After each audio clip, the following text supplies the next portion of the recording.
Hey guys, welcome back to another video. I'm Lewis from Recycle Bicycle Sales, and today we're going to talk about setting your seat height quickly and accurately. Seat height is something that is specific about your body. We're talking about the length of your legs, and we're talking about the distance from the pedal to where your bum actually sits on top of the seat up here. If your seat height is too high, you'll find your legs having to reach all the way to the bottom of each pedal stroke, and your pelvis will have to rock from side to side, which can eventually cause a lower back pain. So having it too high is very uncomfortable. Having it too low, however, you'll find that your leg muscles get tired a lot quicker because you're using more of maybe your glutes perhaps, or maybe using more of your quads on the front here. You're going to be using different muscles more than you need to be, rather than spreading the load between the four main muscle groups there, being your calves, your quads, your hamstrings, and your glutes. We want to be able to spread the load between all four, and you're being a little bit biased towards some of them if your seat height is too low. There's 3 different ways that we can roughly check your seat height with tools that you probably have at home.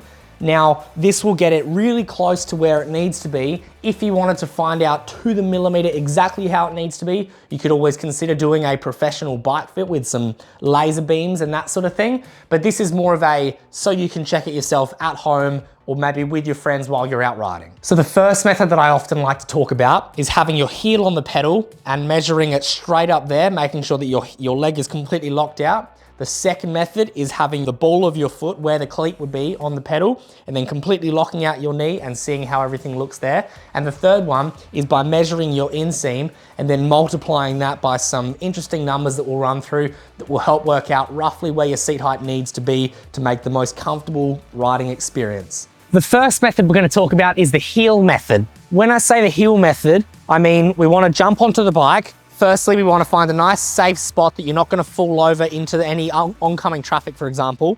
But we want to grab onto something here. I have a pole next to me, and I'm just going to jump onto the bike. Now notice I'm holding the front brake on as well, so the bike's not rocking back and forth. Now, with I'm going to use my right foot for this one. I'm going to put the heel of my foot onto the pedal and push it straight down to the bottom. What I can find there is that since my knee is completely locked out as straight as it can go, hopefully that will mean that when I move my foot back to where it will actually be, now I've got that perfect bend. Now you might need to raise the seat or lower the seat to the point where your heel can still touch the pedal with it all the way straight down. I've just lowered the seat height, so this would be too low. I would need to raise the seat a little bit to bring myself up to where we need to be. So this would be too low. This is too high. As you can see, my heel can't even reach the pedal. I would need to lower the seat for myself. And this would be just right. The seat's at the perfect height for me. Now the thing with the heel method is there's pros and cons to it. Some of the pros would be it's quick and easy for you to do yourself at home with tools that you've got, or perhaps while you're out riding, but it's not incredibly accurate. It's just a rule of thumb. Oh man, it's bright today, but we'll keep going anyway. All right, cool. The next method that we can talk about is the ball of the foot method. So we're gonna put the ball of our foot, you know, where our toes sort of start from. We're gonna put that on the pedal arm, and then we're gonna completely lock out our knee, and then we're gonna look at how it all acts there. One thing to keep in mind is that when we're setting up this seat height, you wanna make sure that you're in the correct riding shoes that you're going to be riding in, because now we've got a few variables at play. So I'm quickly just gonna change into my riding shoes so that we can get a bit more of an accurate guide as to where the seat height needs to be. We say this because the thickness of the cleat, maybe the thickness of the sole, all of these things here can be perhaps slightly different variables from just your normal everyday shoes. So we put on our cycling shoes. All right, and then let's jump on the bike and have a look. The reason I call it the ball of the foot method is now we're clipped into exactly where we will be when we're riding, where the cleat is on the ball of our foot.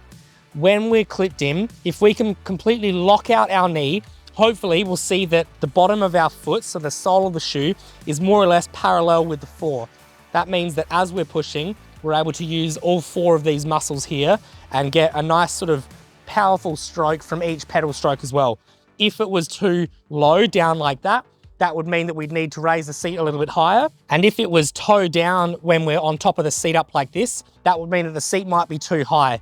Having it too high or too low can end up causing lower back pains as well.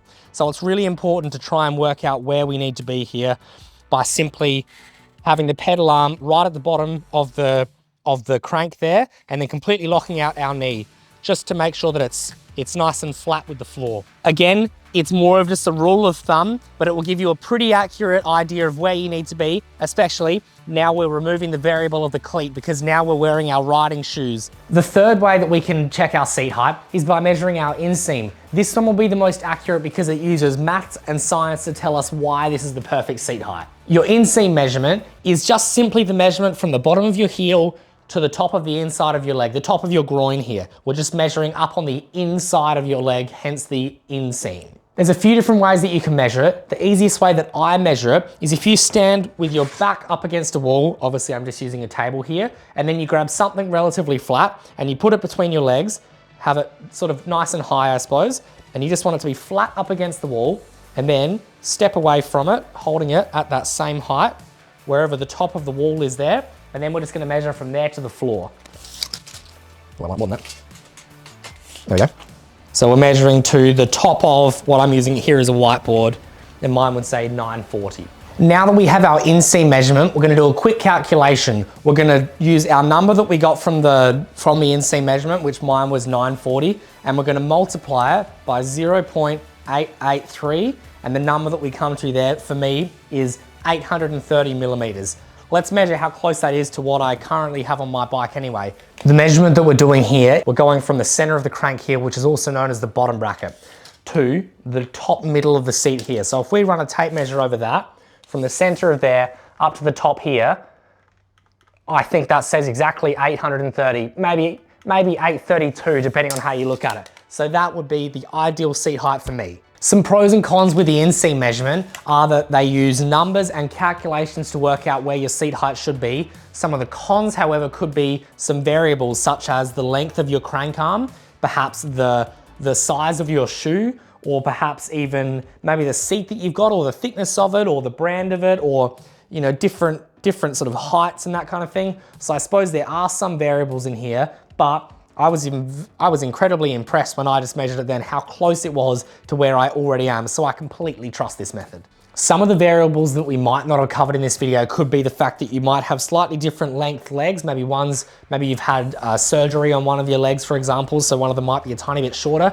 If any of this sort of type of variable could be the case, it might be worth looking into getting a professional bike fit. This will give you millimeter specific numbers on measurements all across the bike, not even just seat height, and you can replicate this onto any new bike that you purchase down the track as well. Some things to keep in mind when adjusting your saddle height could be perhaps the angle of your seat, whether you've got it up or nose down. It could be how far forward or how far back the seat is.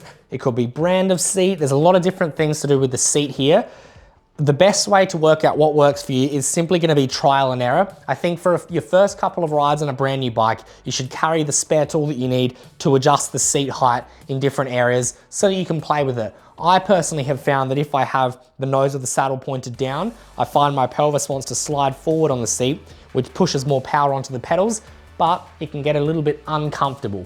And then the opposite of that is when it's tilted nose up, I find that my pelvis tends to sort of roll backwards a little bit, so it curls my back a bit more.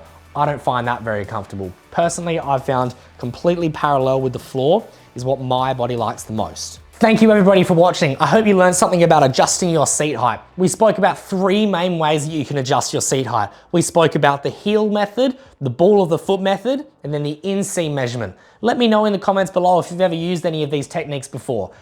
If you're looking at buying a bike and you come in here to our beautiful shop, Recycle Bicycle Sales, we would run you through this process with any bike that you were looking at buying anyway.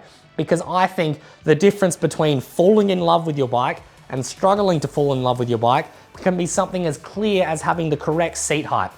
Anyway, I think that sums up an excellent video talking about seat height. I hope you've learned something. We'll see you guys next time.